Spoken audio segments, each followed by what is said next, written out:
Hello, Intro to Life people. So this is for Wednesday, April 15th, and this is our final lecture on Richard Adams' book, Shardik. You should have downloaded, and you should have class notes 14 with you, beside you, or where you can reference and take notes on notebook paper as you listen to this lecture. We are going to be talking about the final chapters of Shardik. We're going to be comparing the characters of Radu and Shouter, talking some about the completion of the redemption character arc for Melithus, Keldric, Radu, and Shouter, and how Shardik's death affected those redemptions. So with that in mind, let's start with the climax, which I mentioned. That's in chapter 54, and that is with the death of Shardik. And the death happens again, like every other appearance of Shardik in the book. From the outside looking in, it could be just sheer coincidence. It's an intersection of these character lines, of character trajectories. And in one sense, there's no rhyme, no reason to why these intersections happen as when they do. It has to do with the timing of the consequences of their actions. And we have this idea that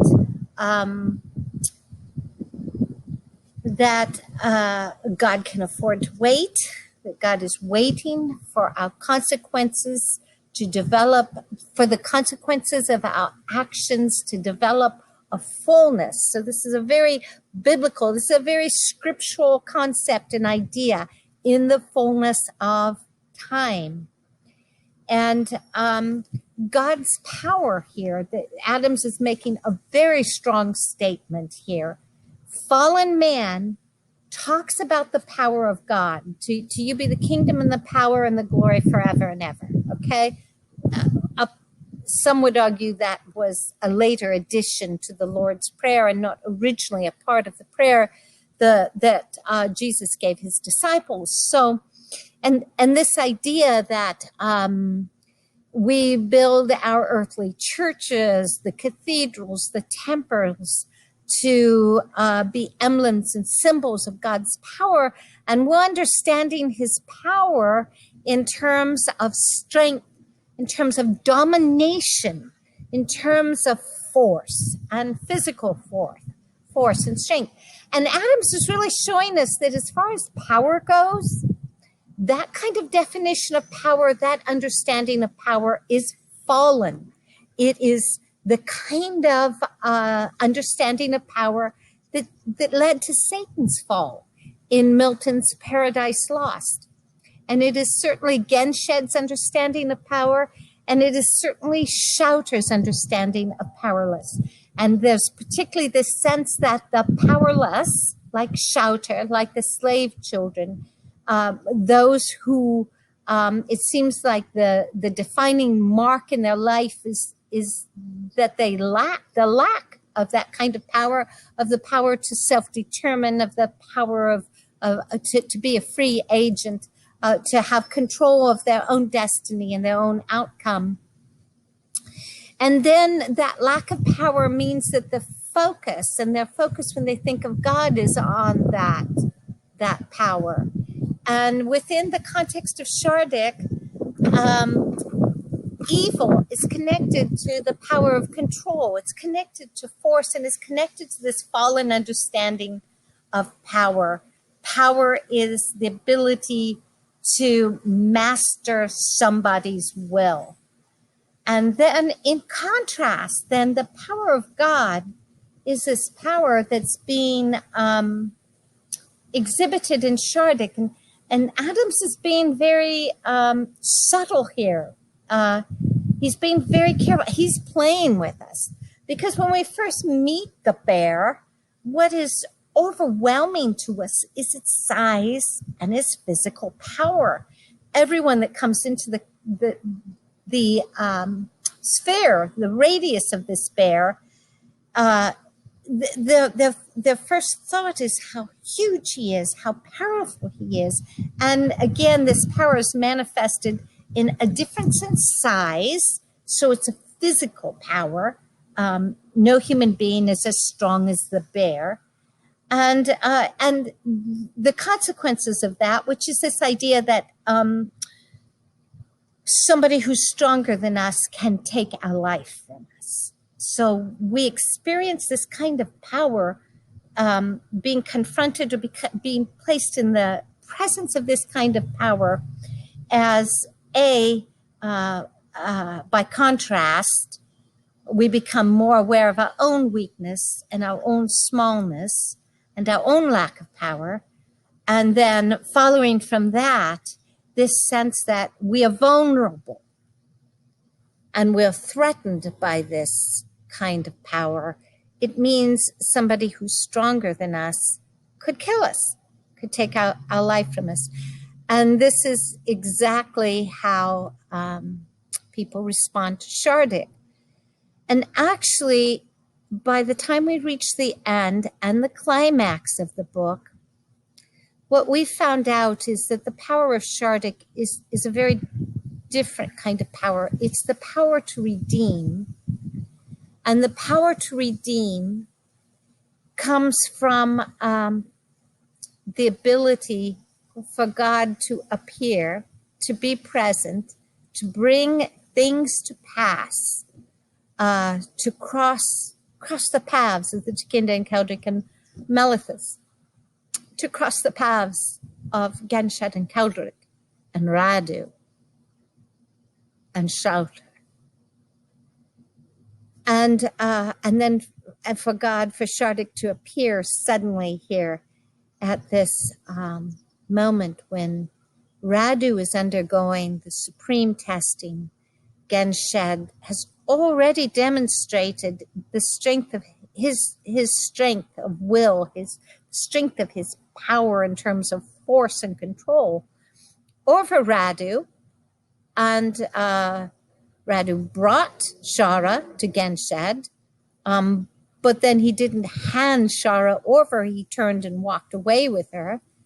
And then Genshed puts the knife in Radu's hand, and that knife drops to the ground. And again, Radu refuses to,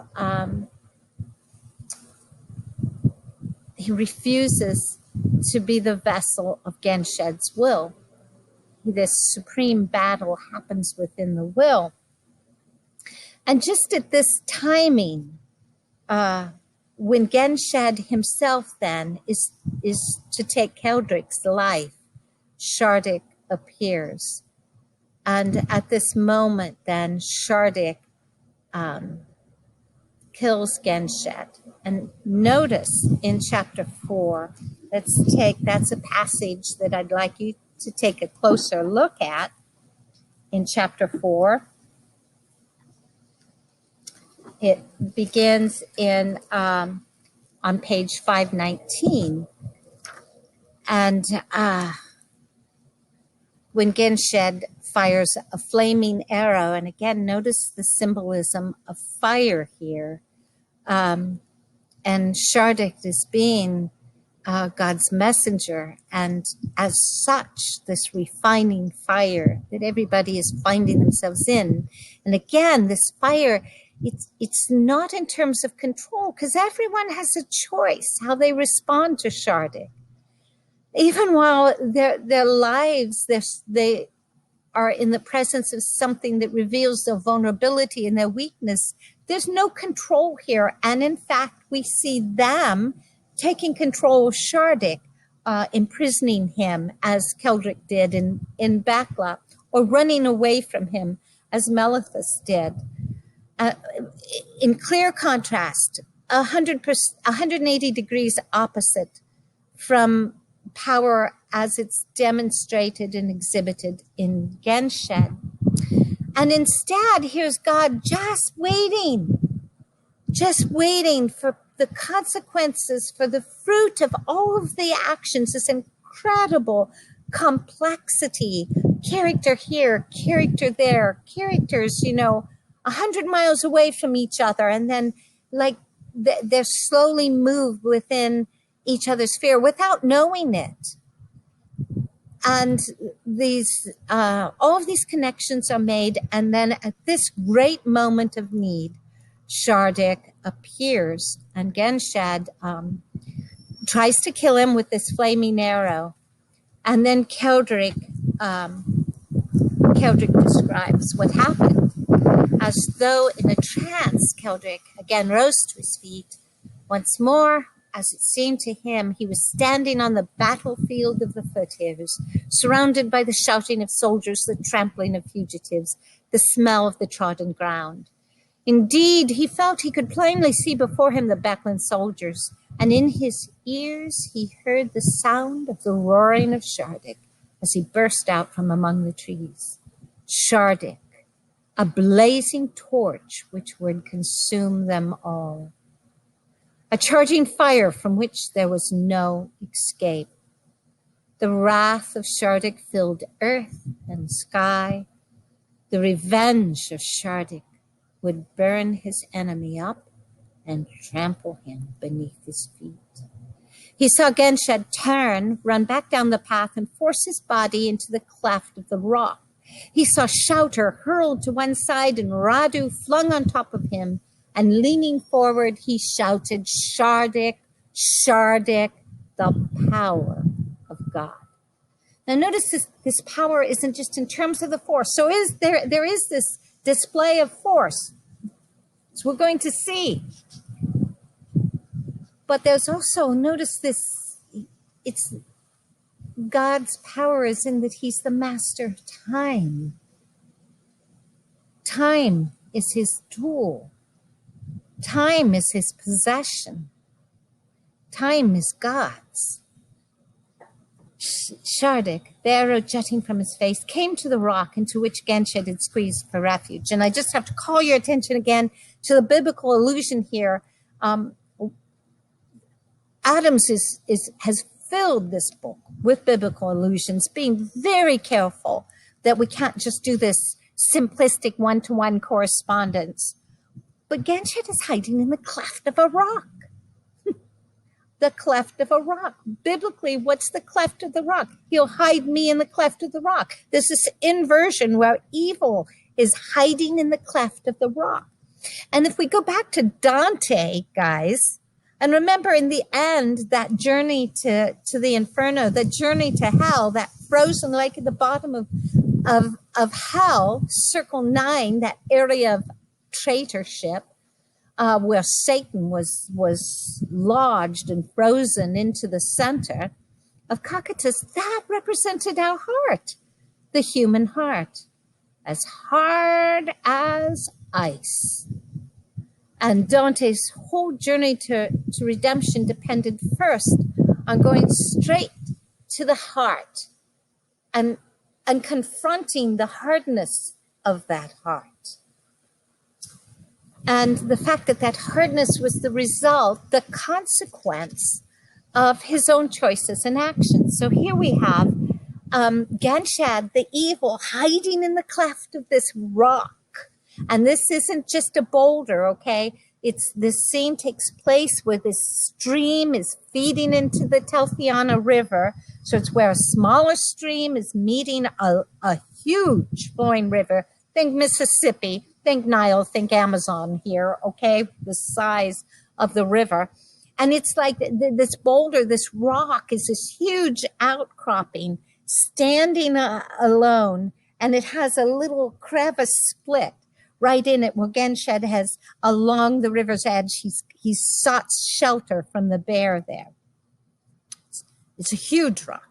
And the man's safely hidden for all intents and purposes within that rock. And we have such a picture of evil hidden in the hardened heart, the stone cold heart of man.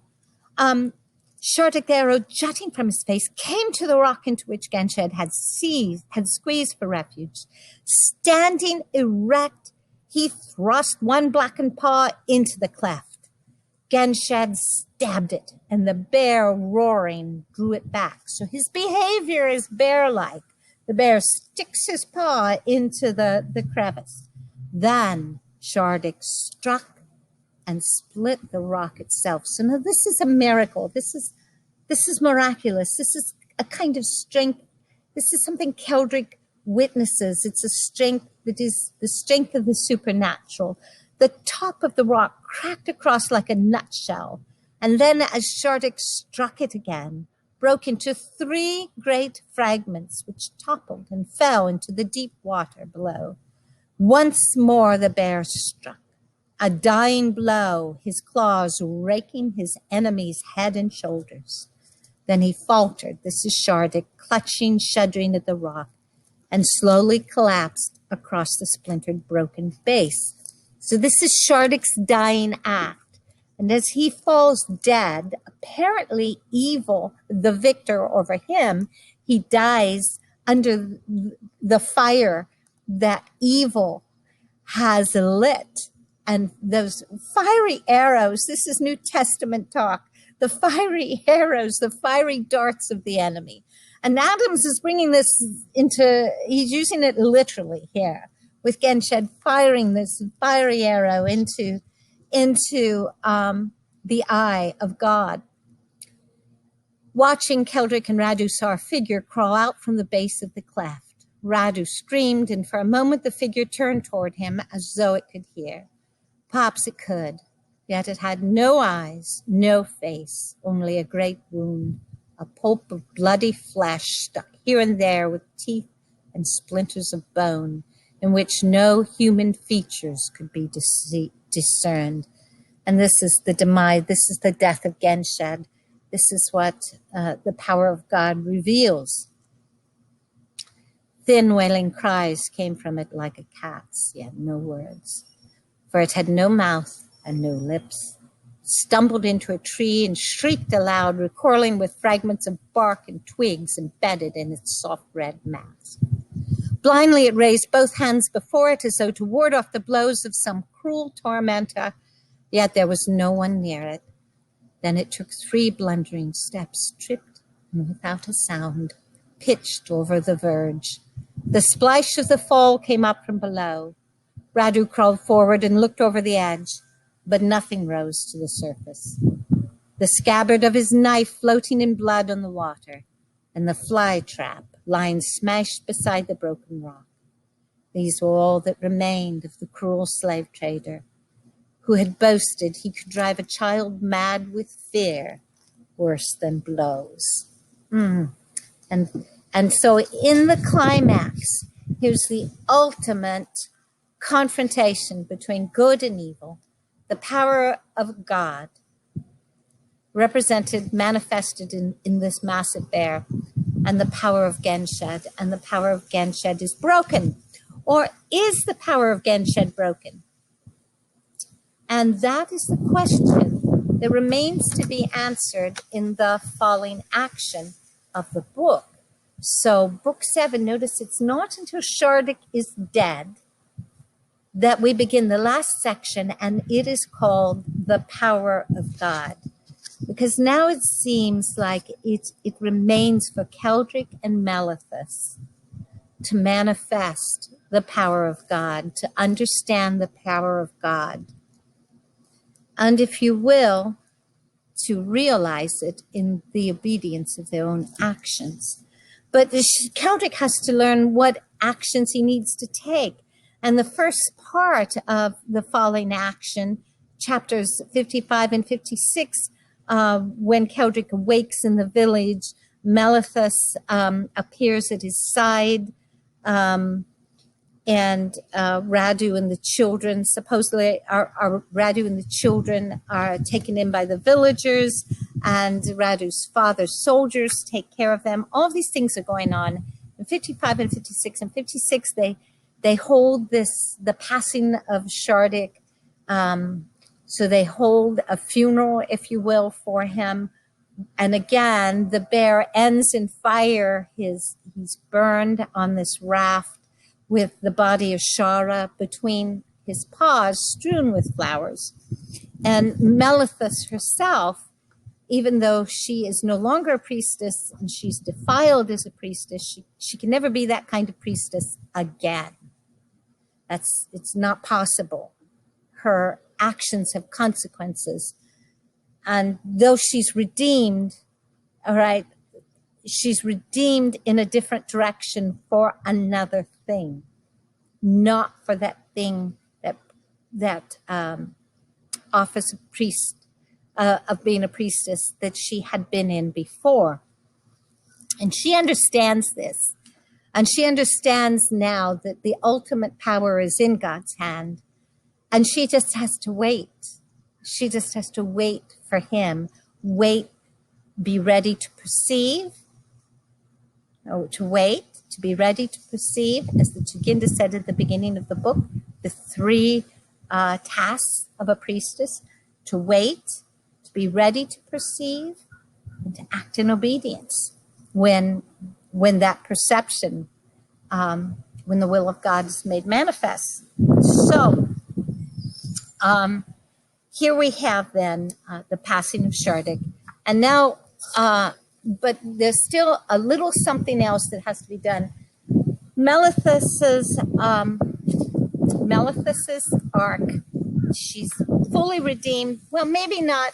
Maybe I said that too soon in past lectures, because it's only here at the passing of Shardik when she assumes the duties of the priestess in this funeral proceeding, because the Tuginda isn't there. And that is when she is fully restored, as she tells Kelderic at the beginning of chapter 57, page 551 in your book, where Kelderic's resting after Kelderic's body, Shardik's body is sent down the river, burning on the raft.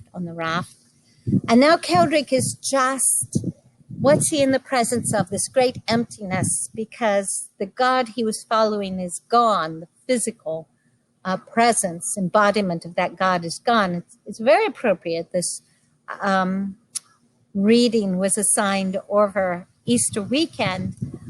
I think it's so hard for us to comprehend what it felt like for John and James and Peter and Andrew. When Christ died, he died on the cross. He was dead. His dead body was put into a tomb. And those men had given up everything to follow him. And now they're just empty. What do we do now? What do you do after you've given up everything to follow Christ and he dies on you? He's killed and he's buried. And that's the position Kelderic is in at this place. It's like, I'm an utter failure. Shardik was here, and when I had him with me and I could have learned what the will of God was and what the great message was that God wanted to give the world, and I messed up and I missed it, and now it's just emptiness. It is the emptiest feeling possible. And he awakes to find Melithus beside him after the funeral, and he tells her, I'm just empty, desolate, Lord Shardik, I can't take it in. He broke off. It's too much. And then he just turns, he refocuses on her, because if he keeps focusing on himself, he's a grave. He's just this great gaping hole of emptiness. And he says, you did well today. The Tuginda herself could have done no better. Yes, said Melithus, she could, and she would have. But what happened was ordained. Ordained. So this idea of it's ordained. It is the will of God. It is the will of God over all. And that's the power here. God doesn't have to force his will on us. God knows he has all of the physical power in the universe. He made the heavens. He made the universe.